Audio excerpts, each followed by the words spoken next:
요한복음 1장 14절 말씀을 한 절만 읽겠습니다.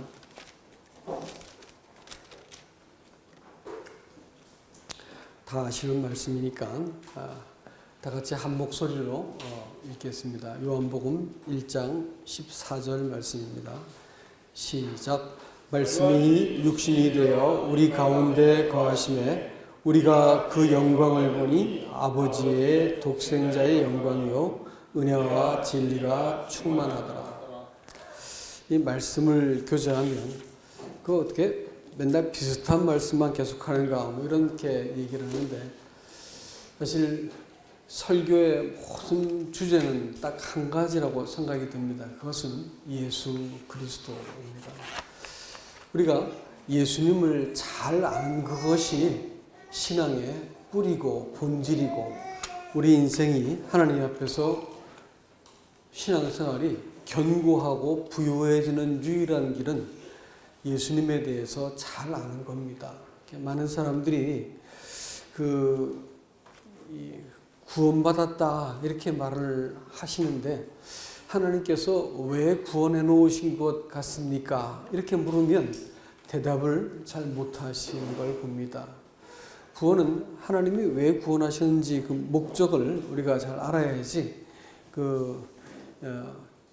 소위 이교도라 부르는 사람들이 있잖아요. 이 세상에 수많은 종교가 있고, 그들이 소위 구원을 받기 위해서 그렇게 전쟁도 불사하고 또 자기 몸을 불사르고 다 하지 않습니까?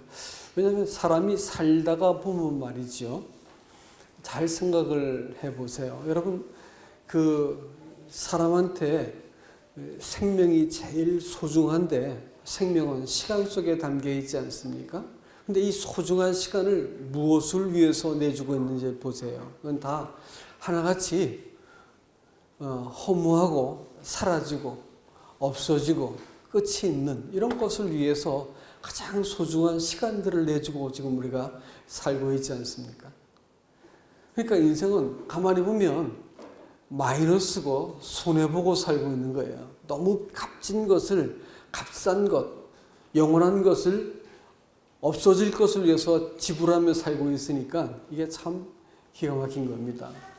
그리고 시간을 지배하는 자가 세상을 지배한다고 합니다.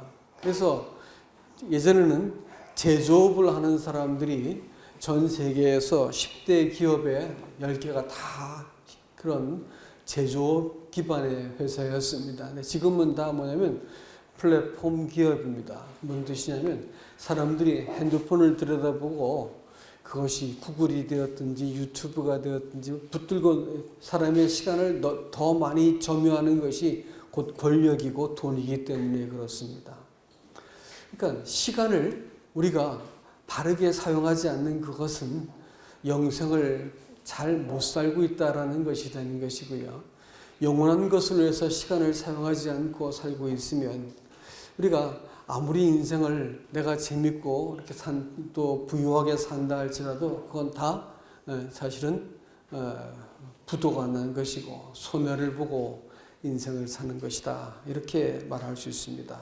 그러니까 이교도들도 그렇게 삶을 살다 보니까 야, 이 삶이 허무하구나 알아챘습니다. 이것이 사람의 인생의 전부라면 사는 것은 너무 허무하고 기가 막히고 모순된 것이다라는 걸 알았기 때문에 사람들은 누구를 찾을까요? 신을 찾는 겁니다. 그래서 종교가 만들어지지요. 이 세상 사람들도, 이방인들도 그렇게 해서 종교를 만드는 거예요. 삶 자체만 놓고 보면 삶은 너무 기가 막히고 허무한 겁니다. 시시하고 소멸되고 황당하게 인생이 끝나버리는 것이기 때문에 사람이 이 땅을 전부라고 말하고 살지 않습니다. 이방인들도. 그래서 영원하신 것을 찾고 또 신을 찾는 것이다, 이렇게 보는 것이죠. 근데 하나님은 사람의 마음속에 하나님의 형상을 따라 사람을 지었다고 말하는 것은 하나님의 마음, 영혼을 사모하는 마음, 이것을 사람의 양심에 금속으로 새기듯이 새겨 놓았기 때문에 사람은 본능적으로 하나님과 영원한 것을 찾게 되어 있습니다. 그래서 그 영원하고 가장 값지고 참된 것을 위해서 인생을 살면 인생은 살면 살수록 보람이 느껴지고 또 이렇게 단단해지고 죽음이 끝이 아니라 소망이 되는 것이다 라는 것입니다. 이런 의미에서 우리가 이 구원받았다라고 많은 신자들이 이야기를 합니다만은 정말 우리가 이교도들 극락왕생하기 위해서 이렇게 종교생활을 밤도 낮도 없이 하는 사람들이 부지기수 아닙니까? 그런 사람들의 구원과 우리가 받은 구원에 무엇인가 차이가 있어야 할 거 아니겠어요? 그 구원의 차이가 무엇일까요? 그들은 소위 구원을 받았다고 말은 하지만 성경에서 말하는 것은 우리는 구원자를 알았다고 말하는 겁니다. 구원자를 안 구원과 구원의 놀라운 지식을 깨달은 자들은 큰 차이가 있습니다. 소위 구원파라고 말하는 사람들과 한국 교회도 이와 같은 것에 설득되어진 사람들이 많이 있기 때문에 구원받는 비결, 믿음으로 받는 구원, 은혜로 받는 구원 다 잘 알고 다 말도 하고 논문도 쓰고 합니다. 그렇지만 그들이 받은 구원이 세월이 지날수록 공허한 이유는 다른 데 있는 것이 아니고 구원하신 분을 잘 모르기 때문에 그런 것입니다. 오늘 저는 여러분께 그리스도에 대해서 자세하게 말씀을 드리겠습니다. 이 요한복음 1장 14절에 나타난 예수 그리스도에 대해서 우리가 잘 알 것 같으면 기독교 신앙의 견고한 이 골조를 딱 갖추는 것과 같기 때문에 오늘 거기에 대해서 말씀을 좀 드리겠습니다. 이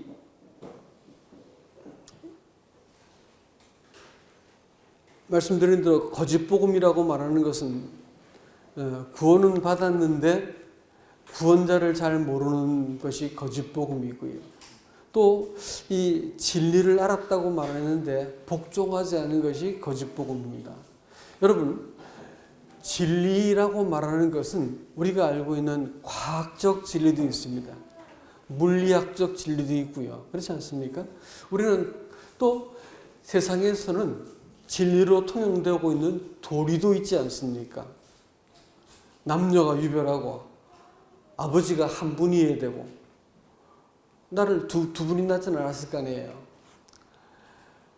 해가 동쪽에서 뜬다든지 높은 데서 뭘 떨어뜨리면 반드시 밑으로 떨어진다든지 이런 법칙을 거스르면 어떻게 될까요? 죽어. 그렇죠? 진리라고 말하는 것은 알아야 되는 부분이 아니고 내가 그 가치에 나 자신을 복종시켜야 살아남는 겁니다. 그리고 내가 가장 가치 있다고 말하는 그 도리를 따를 때 사람들이 나를 보고 사람답다 이렇게 말하는 거예요. 무엇을 안다라는 것보다 더 중요한 것은 그 진리에 내가 속하고 복종하는가가 우리의 사람됨을 결정하는 것입니다. 많은 사람들이 복음의 진리를 아는 분들은 많이 계세요. 그렇지만 그 진리를 복종하는 분들은 그리 흔치 않습니다. 네? 구원받았다고 말하는 사람들은 많은데 구원하신 그분을 알지를 잘 못해요. 그래가지고 그분과의 개인적인 삶 속에서 내 삶에 하나님이 경험되고 얽히고 그분이 개입하시고 또 내 삶을 간섭하시고 인도하시고 회복하시는 이런 경험이 거의 없다는 거예요. 왜 그러냐면 구원자를 잘 몰라서 그런 거예요. 구원을 일과성으로 받기 때문에 한번 받아놓은 구원을 갖고 자꾸 자기를 붙들고 있기 때문에 구원받은 사람으로서의 삶이 없는 그것은 구원이 일과성이 아니고 영원한 관계라는 것을 잊어버렸기 때문에 하나님과의 관계는 소홀히 하고 구원받았다는 사실을 자격증처럼 여기기 때문에 오늘날 기독교인들이 신앙을 속이고 있다는 것입니다. 자기가 믿고 있는 그 자기 안에 들어있는 믿는 바가 믿음이라고 생각을 합니다. 그러나 그것은 믿음이 아닌 거고 믿음이라고 하는 것은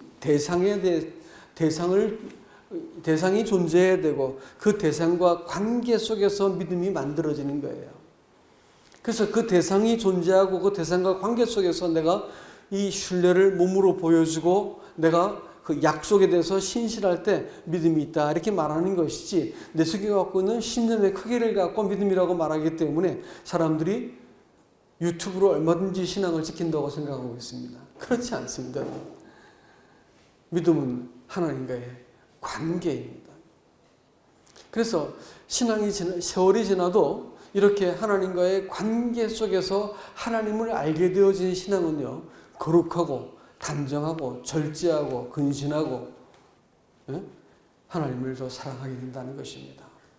이런 점에 있어가지고 우리는 오늘 1장 14절 말씀을 통해서 예수 그리스도가 누구신지에 대해서 조금 더 자세히 알기를 원합니다. 오늘 본문의 말씀은 말씀이 육신이 되어 우리 가운데 거하셨다 이렇게 이야기합니다. 말씀이 육신이 되어 우리 가운데 거하셨다 이렇게 구원을 베푸시는데, 구원을 하나님이 사람을 구원하셔야 되는데 그 구원하시는 방법이 하나님께서 당신을 말씀이라고 소개하시고, 요한복음에서는 14절이 끝나면 다시는 당신을 말씀이라고 표현하지 않으세요. 말씀이라고 표현하시는데 하나님이 이 자신을 말씀이라고 표현을 하셔가지고 그 말씀이 육신을 입었다 이렇게 얘기합니다. 입는다고 말하는 것은 한 번도 존재하지 않았던 방식으로 나타났다는 거예요. 하나님도 첫 경험이란 뜻입니다. 하나님께서 사람의 육신을 입고 이 땅에 오셨어요. 그렇게 해야만 구원이 일어나기 때문입니다. 여기서 우리가 말씀을, 오늘 제가 여러분 이 성경 한 절을 잘 풀어서 해치는 것을 잘 보시면 성경을 어떻게 보시는지에 대해서 좀 이렇게 원리도 좀 보실 수 있겠다라는 생각도 드네요. 하나님이 자신을 말씀이라고 표현하시고 그 말씀이 사람들에게 통하고 말씀이 사람들에게 적용이 되어지고, 사람이 그 하나님의 말이라고 말하는 것은 그 사람의 뜻 아니겠습니까? 의도한 바겠죠. 예? 그 마음을 말이라고 마음속에 있는 것이 표현된 것이 말이기 때문에 하나님이 말씀이 육신이 되어서 오셨다라고 말하는 것은 하나님 자신을 우리에게 표현하시기 위해서 오셨다 이렇게 생각할 수 있겠죠. 그런데 그 말씀이라고 말하는 것은 창조의 원리고 그리고 하나님의 뜻이고 마음이다라는 거예요. 그러면 사람이 하나님이 꼭 말씀으로 사람에게 찾아오셔야 될 이유를 짐작할 수가 있습니다. 사람이 하나님의 말씀, 곧 하나님의 뜻과 마음으로부터 일탈되어 가지고 사람이 제 마음과 제 뜻대로 자기의 욕망을 채우기 위해서, 자기를 실현시키기 위해서 스스로 길을 선택해 간 것을 성경은 죄라고 부르는 것이고, 그 일로 인해서 사람들에게 찾아온 것이 분쟁과 다툼과 시기와 미움과 모든 슬픔과 고난이 거기에서 다 찾아옵니다.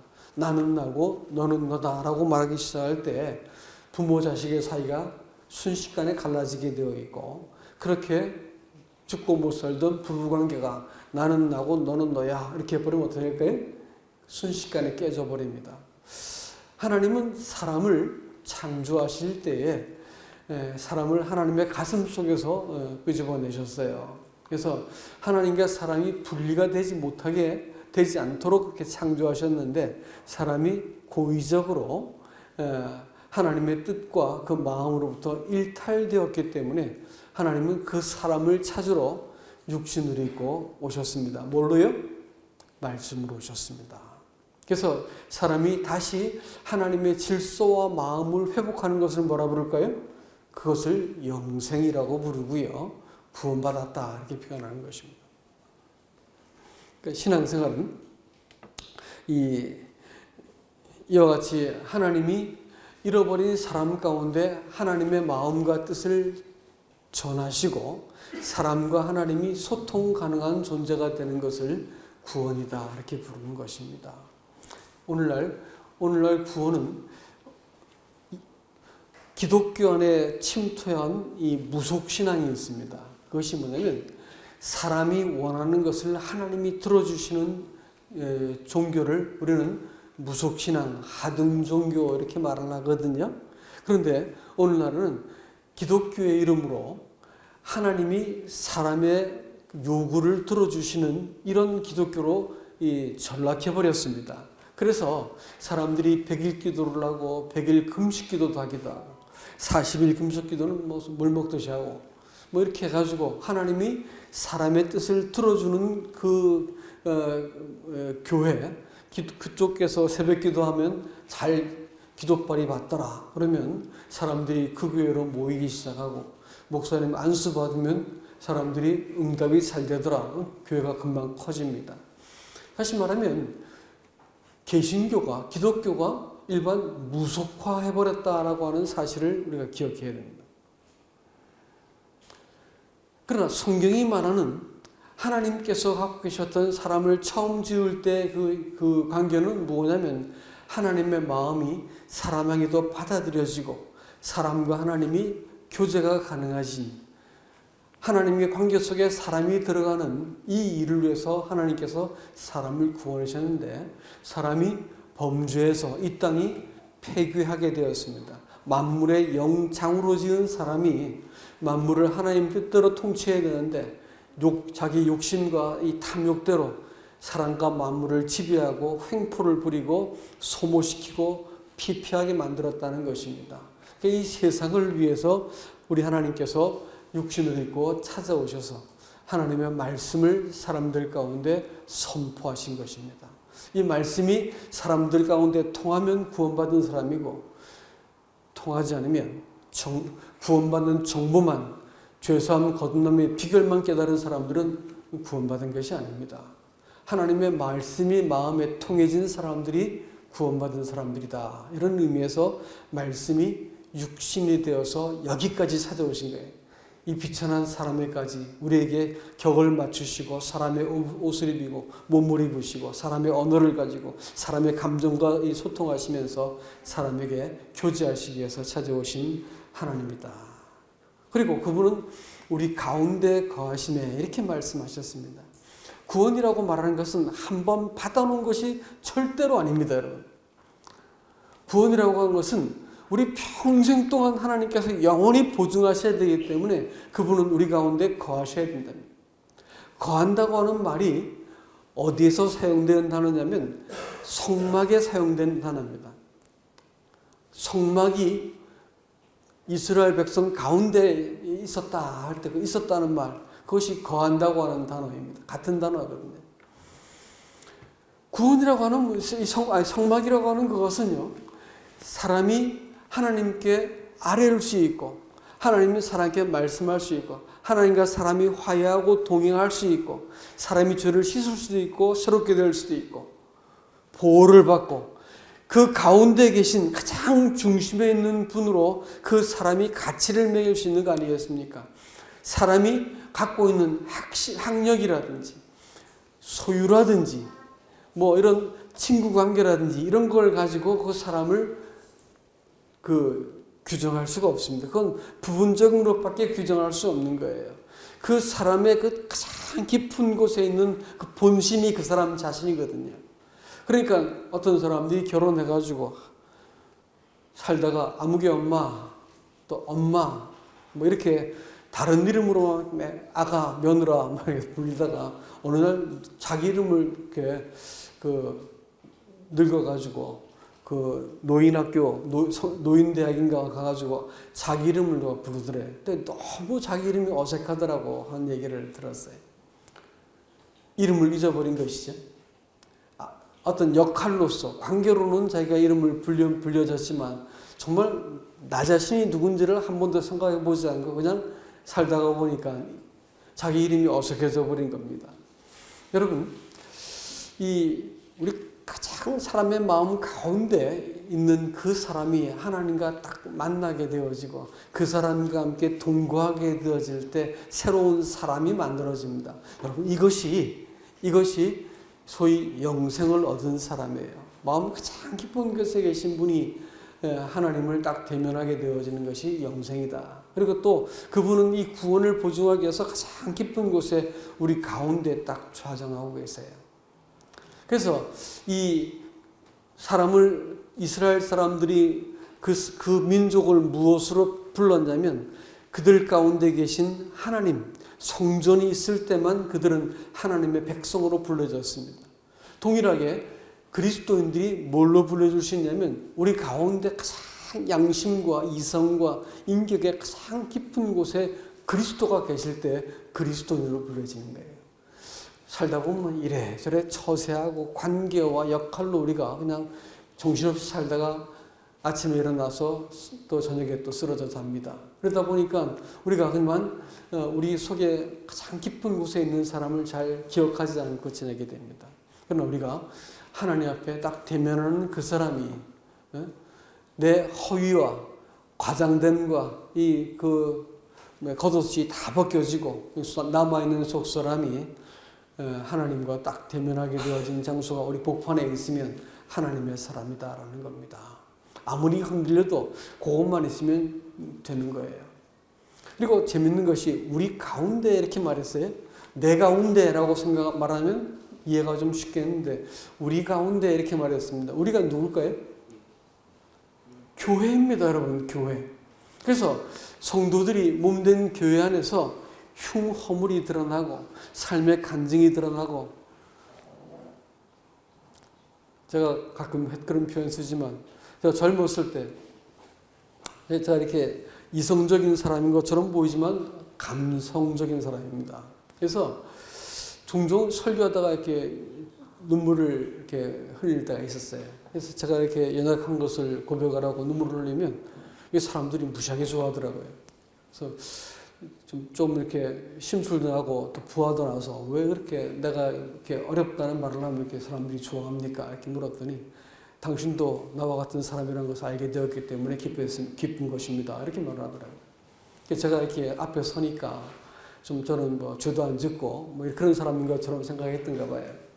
근데 사실 똑같은 사람이라는 것, 저 사람 참 나랑 같이 못난 사람이구나 라는 것을 알게 되어지니까 동지애를 느꼈는지 아주 좋아하더라고요. 여러분, 우리 가운데 계신 주님을 발견하는 것은요, 말할 수 없이 큰 기쁨입니다. 어떤 젊은 형제의 간증과 고백을 듣고 또 노 형제 자매님들의 고백을 들을 때 우리가 살아온 신앙과 우리가 겪은 주님과 똑같은 분을 말씀하고 계신 거예요. 그럼 그것은 말할 수 없이 커다란 힘을 줍니다. 신앙생활에 커다란 격려가 되는 것이죠. 우리 가운데 계신 주님을 보니 은혜와 진리가 충만하고 독생자의 영광이었더라. 이렇게 되어 있습니다. 여러분, 하나님을 이 세상은 배척해버렸습니다. 그러나 하나님이 사람에게 그 말씀으로 오시고 거북살스럽고 우리를 책망하시고 교정하시는 말씀으로 오셨고 또 초라한 몸을 입고 오셨는데도 불구하고 아주 소수의 사람들은 예수님을 알아보았습니다. 그리고 그들을 통해서 하나님께서 교회를 시작하셨고요. 그 교회는 2000년의 시간을 거쳐서 오늘 여기까지 온 겁니다. 그러니까 예수 그리스도를 알아보는 분이죠. 세상 나가서 살 때 막 치열하게 살 때 예수가 무슨 소용이 있어 그게. 내가 돈 벌어야 되고 인정받아야 되고 사회에서 살아남아야 되는데 예수가 그게 무슨 소용이 있어. 이렇게 살지 않습니까? 그렇지만요, 이 예수를 아주 소수의 사람들만 딱 알아보게 되는 거예요. 그리고 우리 가운데 계신 주님을 본 사람들은 세상에 나가서도 우리가 보니 독생자의 영광, 성도들 가운데서 영광스러운 독생자가 보이는 겁니다. 예배를 드릴 때 성도의 감사와 기도 속에서 또 그들의 찬송 속에서 영광스러운 그 아들이 보이는 겁니다. 그렇게 이 아들이 영광을 받으시는 그 무리를 가지고 교회라고 부르시고요. 만유를 하나님께서 다 지으시고 이 우주 만물이 하나님의 소유고 하나님의 창조물이고 하나님께서 지탱하고 계시고 하나님께서 싹 거두시고 불태워버릴 수도 있고 새롭게 하실 수 있는 것이 이 만물인데 이 만물이 하나님을 거스르고 있지 않습니까? 그런데 이 만물을 하나님께서 누구를 통해서 채우고 누구를 통해서 지배하신다고요? 만유의 주인께서 교회를 통해서 만유 위에다가 교회를 두셨다고 말씀하셨습니다. 우리는 지금 이것이 추상적이고 막연하게 들릴지 모르겠지만 그날에 교회는요, 만유를 통치할 가장 높은 위치에 우리가 있게 될 것을 여러분 기대하시고 소망하시기 바랍니다. 교회는 그런 존재입니다. 그래서 이렇게 뭐 종교 집단이 아니고요. 하나님께서 창세전에 그리스도 안에서 이 교회를 얻어내시기 위해서 아들이 말씀으로 이 땅에 오셨고 육신을 처음 입어 오셨고, 그리고 그 육신 입으신 주님께서 33년을 이 비천한 나사렛에서 살다가 십자가에 죽으시고 우리의 죄를 몽땅 담당하시고 목마름 가운데 외치다가 다 이루시고 죽으시고 그 다음에 부활하셔서 우리를 끌고 하나님 우편에 앉혀놓으셨습니다. 우리가 이제 첫 번째 부활을 하게 되어질 때 교회는 일어나서 하늘에 그 보좌 옆에 앉아있는 우리가 함께 만나게 되어질 그것을 우리가 첫째 부활이고, 이 첫째 부활에 참여할 자들이 복이 있도다. 성경은 그렇게 이야기하고 있습니다.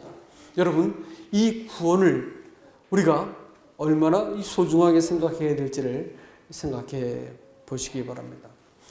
그분이 말씀이 육신이 되어 우리 가운데 거하시며 우리가 그 영광을 보니 아버지의 독생자의 영광이요 은혜와 진리가 충만하더라. 말씀으로 되돌리기 위해서 말씀으로 오신 예수님을 여러분 잘 기억할 수 있기를 바랍니다. 그리고 우리가 그 말씀에 순종하고 말씀을 알아가는 것, 이 기록된 말씀을 통해서 또 우리 가운데 계신 성령을 통해서 말씀 되신 분을 알아가는 것은 크나큰 복입니다. 성도가 그렇기 때문에 말씀에 정통해야 됩니다. 성경을 잘 자세히 보셔야 되고 말씀이 나를 들여다볼 수 있도록 말씀 앞에 나 자신을 드리는 것들을 진지하게 하셔야 됩니다. 말씀을 업신여기면 100% 구원받지 않은 사람입니다. 말씀을 불교 경전 보듯이 보는 사람들도 사실 참된 신앙일 수 없습니다. 말씀이 바로 내 곁에서 내 인생과 더불어 함께 동행하지 않은 삶은 잘못 산 삶이고 잃어버린 삶입니다. 성도가 함께 말씀을 나눔으로써 우리 가운데 계신 주님을 보게 만드는 것, 여러분 이것은요 교회가 할 수 있는 최선의 일입니다. 주일날 강단의 말씀만 말씀이 아니고요, 성도들이 수요일날 함께 말씀을 나누는 것도 말씀이고요, 또 소그룹에서 가족 모임에서 밴드에서 말씀을 나누는 것도 우리 가운데 계신 주님을 나누는 것이기 때문에 어찌하든지 함께 참석해서 그 말씀 가운데 계신 주님을 같이 공유하시고 또 여러분도 그 말씀을 함께 공유하시길 바랍니다. 자매님들은 왜 하지 않으실까요? 자매님들도 밴드 같은 데 말씀을 올릴 수 있다고 생각이 들어집니다. 강정하시고 말씀하셔서 우리가 우리 가운데 계신 하나님의 영광을 알아보고 이 땅에서 유일하게 하나님의 영광을 알아보는 것이 교회고, 하나님의 영광이 우리 가운데 머물고 계신 동안 우리는 영광스러운 교회인 것을 기억하시기 바랍니다. 만유 위에 올려놓으실 바로 그 교회는 우리가 계속해서 우리 가운데 계신 주님을 볼 수 있어야 된다고 하는 것입니다.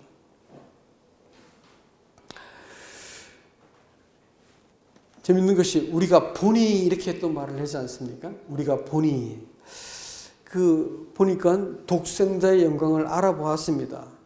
근데 보았다고 말하는 것은요, 하나님께서 자신을 계시하셨다라는 것입니다. 신앙생활은 연구하고 또 영성은 훈련받아서 세워진 것이 절대로 아닙니다. 신앙은요, 계시된 진리에 의해서, 계시된 예수 그리스도에 의해서 딱 세워지는 것입니다. 그러니까요, 어느 날 이 하나님의 말씀이, 어느 날 이 예수 그리스도가 내 영혼을 찾아오신 거예요. 그래서 이 정말로 소망 없는 이 죄 가운데 내가 그야말로 엎어져 가지고 면목이 없는 상태에 있는 나를 찾아오신 거예요. 나 같은 사람을 하나님이 사랑하신 것이 비로소 가슴속에 와서 와닿기 시작하고, 말씀이 내 이 왜곡되고 이 헝클어진 내 인생을 빛처럼 쫙 비추어내가지고 나를 이렇게 세우는 겁니다. 계시입니다, 계시. 이 계시가 허약하면 신앙은 평생토록 고통을 받습니다. 예?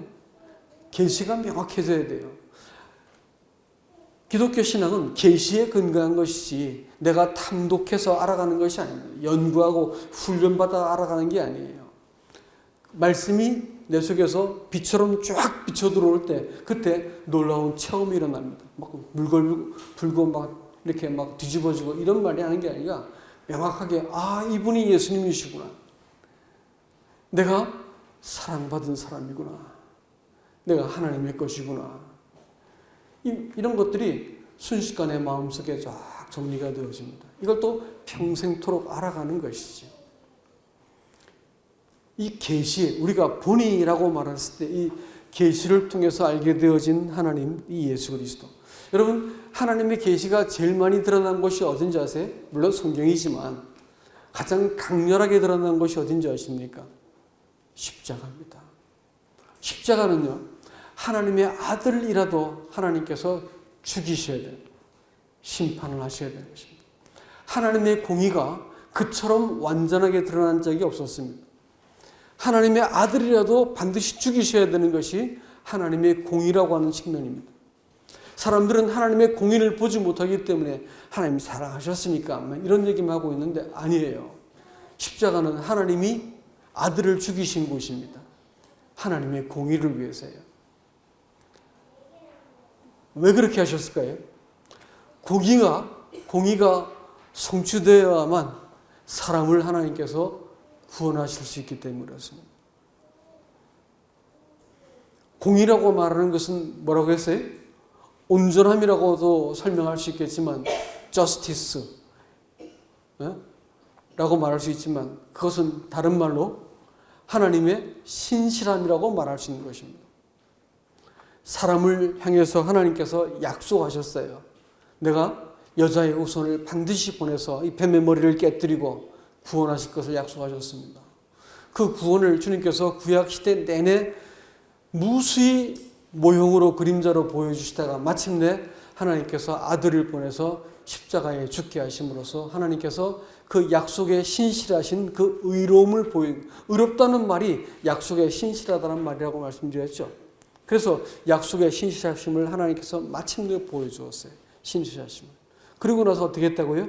우리 같은 죄인을 몰수이다 끌어안으셨습니다.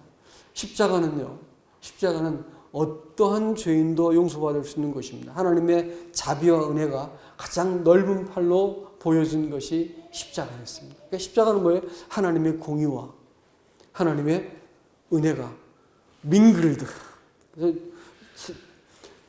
지난 주일날 우리 안영재님이 이렇게 주달려 죽은 십자가 그 찬양 이렇게 했죠. 영어로 이렇게 번역한 것을 했는데. 박형재가 하셨나? 박형재였구나. 근데 거기서 그 하나님의 의와 은혜가 뒤섞여가지고 흘러내리는 거예요. 그게 십자가입니다. 민글드였어요. 하나님의 그 무서운 아들까지 심판하셔야 될 무서운 진리의 이 공의로운 하나님의 이 엄중한 심판이 그리스도의 몸을 쪼개버렸습니다. 그래야만 하나님께서 사람을 구원하실 수 있었기 때문에 하신 것이죠. 그리고 어떠한 죄인도 다 끌어안는 하나님의 사랑이 가장 절묘하고 완벽하게 드러난 것이 십자가였다. 우리가 그 사실을 바라보게 되어질 때 나 같은 사람이 안심을 할 수 있고 나도 구원받았구나. 저는 40여 년 동안 사람들 상담을 하다 보면 구원 상담하다가 털썩 주저앉는 사람도 봤어요. 이제 제가 살았습니다.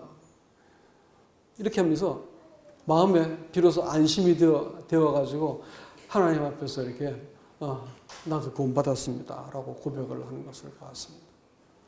여러분, 구원은 그런 거예요. 하나님의 공의가 나타나고 하나님의 은혜가 섞여서 사람에게 조화롭게 딱 드러나는 것이 십자가라는 것입니다. 그 십자가 앞에서 사람이 용서받고 십자가의 지지를 받아가지고 어떤 사람은 죄 좀 더 짓고 나서 내 형편과 상태가 아주 내가 봐도 지질이 못났고 내가 봐도 참 인정하고 싶지 않은 아주 형편없는 상태가 되니까 그만 믿음도 슬그머니 놓아버리고 교회를 안 나오게 된 사람 봤습니다. 그럼 그건 아직까지 십자가를 맞붙인 적이 없는 사람입니다. 하나님은 죄를 용서했다고 말하는 것은 사람 간에 쓰는 말이에요. 하나님은 사람을 죄를 사하기 위해서 아들을 죽여버렸다니까요. 아들을 심판해버렸다고요. 다시는 되돌릴 수 없는 하나님의 사랑을 확증해 버렸다고요. 어떻게 못나고 어떻게 깨어져도 그저 교회 우리가 하나님 앞에 나올 수 있는 그 길은 늘 열려 있는 것이 구원받은 사람들입니다. 죄 지으라고 그렇게 말씀드리는 게 아니에요. 어떤 죄인도 하나님께 나갈 수 있다는 것을 알게 되어진 사람들, 이게 바로 구원받은 사람들입니다. 내가 이 말씀 육신이 되어 우리 가운데 거하시며 우리가 그 영광을 보니 무슨 영광일까요? 은혜의 영광입니다. 이 은혜의 영광을 내가 보고 나니까 마음속에서 하나님을 찬양할 수 있게 되어질 것입니다. 어떻게 그분이 나타나셨을까요? 은혜와 진리가 충만하더라. 은혜와 진리가 충만하더라. 구약에 그렇게 많은 모형과 그림자가 있었지만 그리스도 예수 안에서 이것이 완전하게 성취되었기 때문에 충만하더라. 이렇게 표현하고 있습니다. 구원은 하나님께서 먼저 뭘로 하셨다고요? 은혜로 구원하셨어요. 독생자의 충만한 영광이 제일 먼저 뭘로 나타났습니까? 은혜로 나타났다는 거예요. 은혜로 구원받았다고 말하는 것은요, 이건 특별한 의미가 있습니다. 그것은 이 하나님과 사람의 관계가 은혜로 말미암아 되어졌다 이렇게 그 얘기할 것 같으면 사람이 하나님과 관계가 생겨집니다. 공짜로 구원받았다 이렇게 말을 하면 하나님과의 관계가 세워지지 않아도 얼마든지 나 구원받았다고 말할 수 있습니다. 그러나 은혜로 구원받았다 이렇게 말을 하면요, 은혜 베푸신 분과의 그 관계가 너무 고맙고 너무 큰 사랑, 과분한 희생을 베풀었기 때문에 너무 고맙고 감사해서 그분을 평생 잊을 수가 없습니다. 은혜로 내가 구원을 받으면 평생 동안 그분의 관계 속에서 내가 살아가는, 당신이 아니었으면 난 죽을 뻔했습니다. 당신이 아니었더라면 나는 저주받고 사람들의 비난을 받고 영원한 형벌과 지옥 심판을 받아야 될 사람이었습니다. 당신이 나를 이 은혜로 나를 받아주시고 구원하셨기 때문에 내가 여전히 당신 앞에 살아있습니다.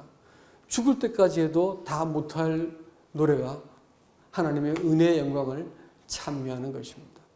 구원받은 사람의 특징이 뭐냐면 예수님을 그래서 사랑하게 된 것입니다. 복음 상담하다가 쿡 찔러보는 말이, 그래서 막 이렇게 구원파 쪽의 사람들 제가 많이 만나지 않습니까?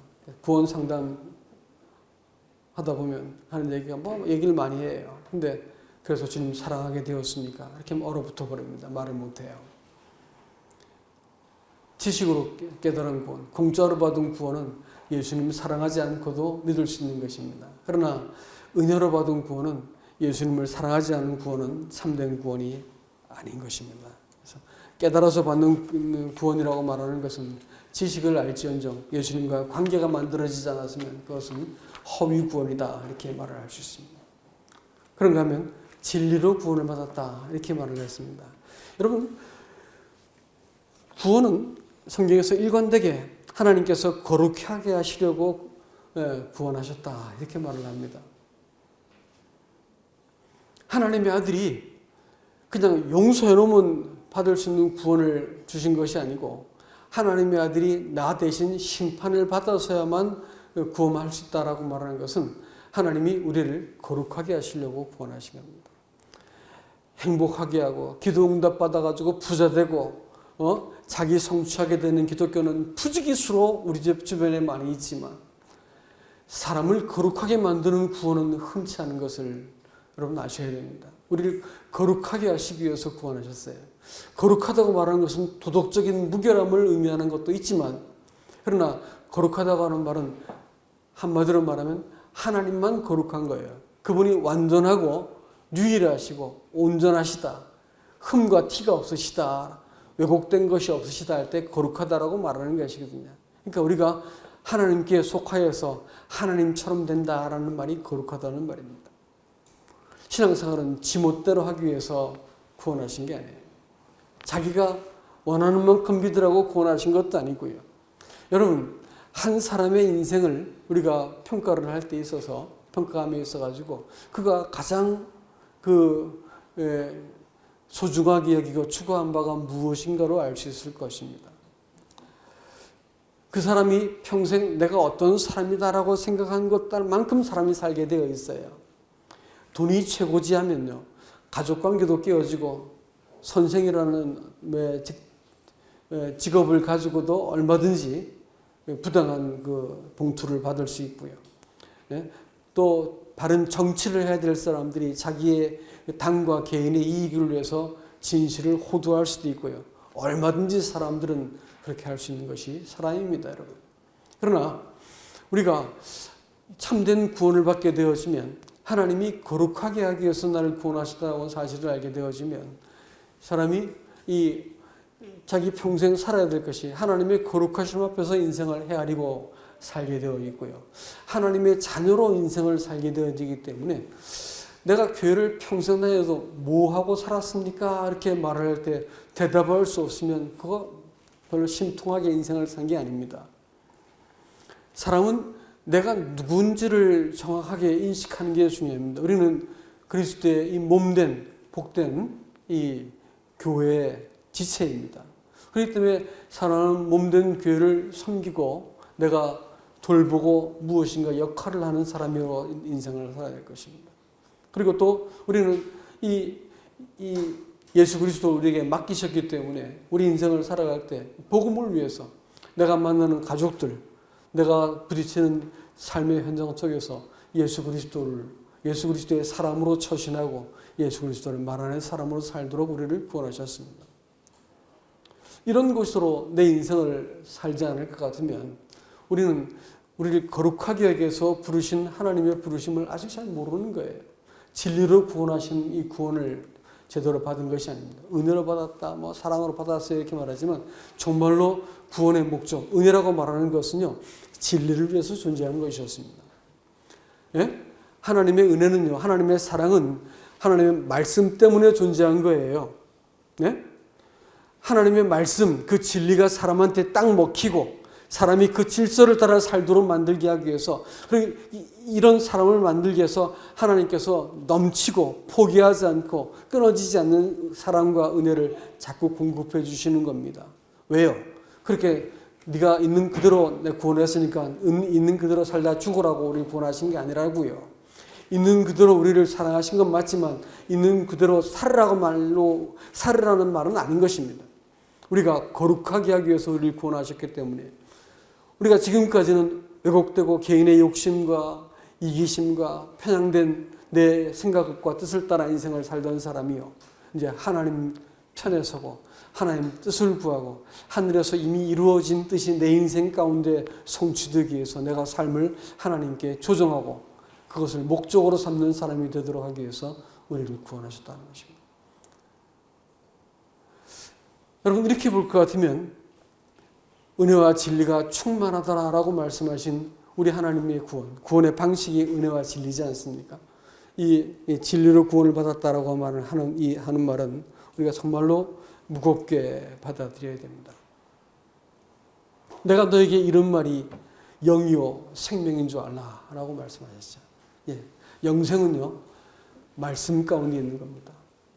영생은, 자유는요 진리 가운데 있는 거예요. 은혜는 이것을 가능하게 만들어주는 힘을 제공하고 우리를 부단히 용납해서 세우는 일들을 하는 것이지 그 자체가 아닌 것입니다. 그러니까 그리스도의 신앙은 진리 가운데 회귀되어지고 하나님의 말씀이 내 속에 서게 되는 걸 가지고 우리가 진리로 구원을 받았다 이렇게 말하는 것입니다. 왜곡되지 않는 복음, 또 우리가 구원을 받을 뿐 아니라 구원하신 예수 그리스도를 아는 이 구원이 우리들이 정말로 평생 동안 품고 알아가는 이 복음이 될 수 있기를 주님의 이름으로 축복합니다. 이상입니다.